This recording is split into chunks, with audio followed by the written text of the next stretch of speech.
तो गाइस आज के क्लास में मैं पढ़ाने वाला हूं आप लोगों को सम इंटेरोगेटिव वर्ड्स।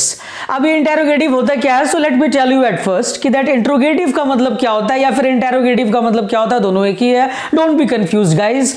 तो इंट्रोगेटिव या फिर इंटेरोगेटिव दोनों एक ही है, लेकिन और इसका मतलब क्या होता है कि जब हम लोग इन्हीं से क्वेश्चन पूछते हैं या फिर जब कोई बंदा हमसे क्वेश्चन पूछता है तो वो जो वे होता है, वो जो मोड होता है, उसको बोलते हैं इंट्रोगेटिव या फिर इंटेरोगेटिव वे या फिर इंटेरोगेटिव मोड। ठीक है, तो आज के इस सेशन में मैं पढ़ाऊंगा आप लोगों को सम यूजफुल इंटेरोगेटिव वर्ड्स, लेकिन साथ ही साथ मैं ये भी बताऊंगा कि दैट उससे आप दो तरीके से स्टेटमेंट बना सकते हैं, यानी there will be two ways by which you can modify your statement. तो चलिए आइए आते हैं बोर्ड पे और अब बारी आती है हमारे इंट्रोगेटिव वर्ड्स की, तो इसको शुरुआत करते हैं। वन बाय वन मैं आपको समझाऊंगा with an statement, so stay tuned with my videos till the end. पहला जो यहां पे मैंने इंट्रोगेटिव वर्ड लिखा है वो है फॉर व्हाट। अब ये फॉर व्हाट का मतलब क्या होता है, तो फॉर व्हाट का मतलब होता है किस लिए। फॉर व्हाट मींस किस लिए। चलिए आते हैं कुछ स्टेटमेंट देखते हैं कि जैसे कि for what are you coming here.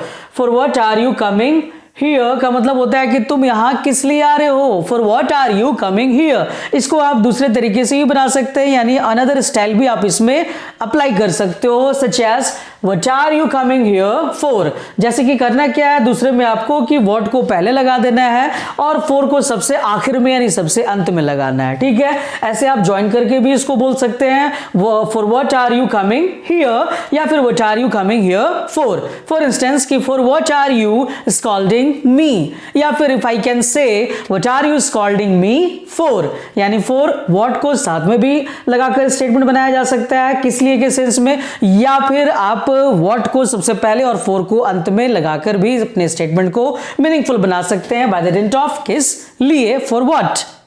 Next है with whom। with whom का मतलब होता है किसके साथ। with whom किसके साथ। चलिए आते कुछ स्टेटमेंट देखते हैं यहाँ पे। with whom is she now, यानी is he now, अभी वो किसके साथ है। with whom is he now, अभी वो किसके साथ है।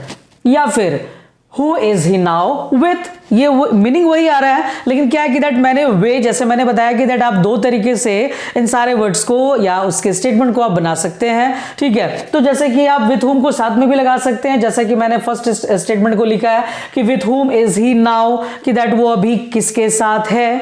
अगर आप चाहे तो कुछ एडवांस स्टाइल को भी आप इसमें फॉलो कर सकते हैं, जो मैं यहाँ पर ट्रिक बता रहा हूँ। हु को पहले लगा दो और विथ को आखिर में लगा देना है। ठीक है, विथ हुम को जुदा कर देना है, हु को पहले विथ को आखिर में। स्टेटमेंट है who is he now with, statement वही है, मीनिंग वही है, स्टाइल अलग हो गया है। Got it. Next to whom. To whom का मतलब होता है किसके साथ, सॉरी किसके लिए, किसके लिए।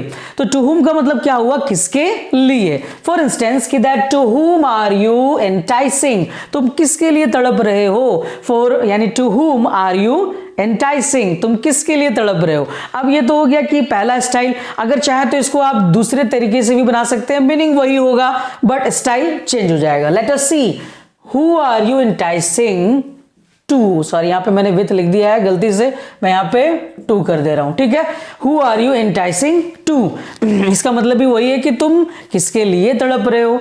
To whom are you enticing या फिर who are you enticing to, इन दोनों का मतलब एक ही है, बशर्ते कि आपको करना क्या है कि दैट दोनों में से किसी एक स्टाइल को अप्लाई करना है। ठीक है, आइदर दिस और दैट। नेक्स्ट क्या है, फ्रॉम वेयर। फ्रॉम वेयर का मतलब क्या होता है, कहां से या फिर जहां से, कहां से या जहां से, फ्रॉम वेयर।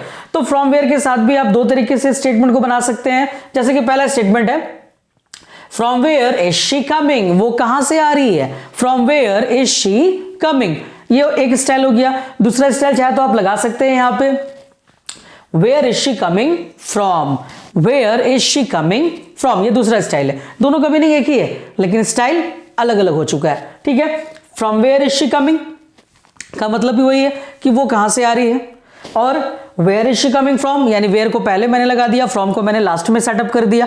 ठीक है, मीनिंग वही आ रहा है कि वो अभी कहां से आ रही है। चलिए नेक्स्ट वर्ड देखते हैं। नेक्स्ट इंटेरोगेटिव वर्ड है eight what time. Eight what time का मतलब होता है गाइस कितने बजे, लेकिन कौन सा टाइम, क्या टाइम पूछने के लिए, हाँ टाइम तो पूछूंगा लेकिन उसके रूटीन से, उसके शेड्यूल से, उसके एक्टिविटीज से रिलेटेड टाइम को पूछना है। फॉर इंस्टेंस कि at what time will you meet me, कि तुम मुझसे कितने बजे मिलोगे। इसे भी आप दूसरे स्टाइल के अकॉर्डिंग भी बना सकते हैं, ठीक है, दूसरे तरीके से भी बना सकते हो। What time will you meet me at, what time will you meet me at. करना क्या है, व्हाट को पहले लगा देना है और एट को सबसे बाद में लगा देने का, ठीक है। तो एट व्हाट टाइम यानी व्हाट टाइम को पहले लगा देंगे और एट को सबसे आखिर में, मीनिंग वही। नेक्स्ट है एट व्हाट प्लेस। तो एट व्हाट प्लेस का मतलब क्या होता है, किस जगह पर। तो अब इसका सेंस क्या हुआ, किस जगह पर। इससे भी आप वही चीज एज यूजुअल कि आप इसे भी दो तरीके से स्टेटमेंट को मॉडिफाई कर सकते हैं, बिल्डअप कर सकते हो। Late us see how.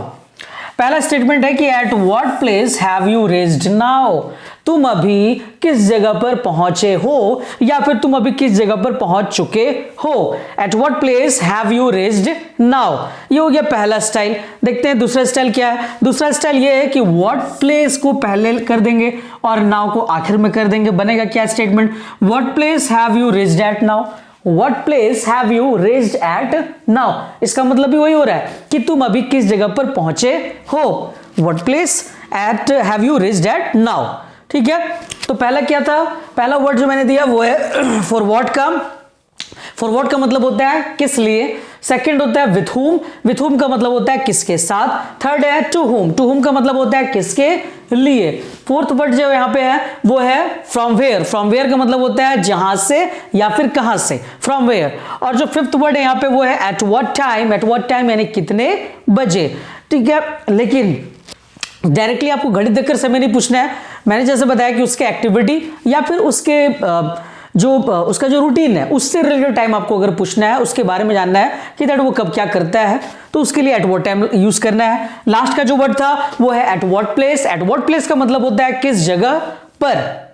So I hope कि आज का ये सेशन बहुत ही एक्साइटिंग, बहुत ही इंटरेस्टिंग आपको लगा हो, ठीक है। कमेंट सेक्शन में आपको स्टेटमेंट बनाने हैं इन सारे वर्ड से जो कि मैंने आज पढ़ाया अभी आपको। इससे सारे वर्ड से आपको स्टेटमेंट बनाकर कमेंट सेक्शन में पोस्ट करने हैं। साथ ही अगर आपका कोई नया कुछ अपना कोई चॉइस हो जिसको आप समझना चाहते हैं, कोई कॉन्सेप्ट जो कि आपको समझ में नहीं आ रहा हो, तो आप मुझे कमेंट सेक्शन में बता सकते हैं। मैं उससे रिलेटेड भी अपकमिंग सेशन में वीडियोस बनाऊंगा and I will try to make you understand as soon as possible for me. Okay, चलिए मिलते हैं अपने नेक्स्ट क्लास में। Till then take care and have fun with English guys. Bye bye.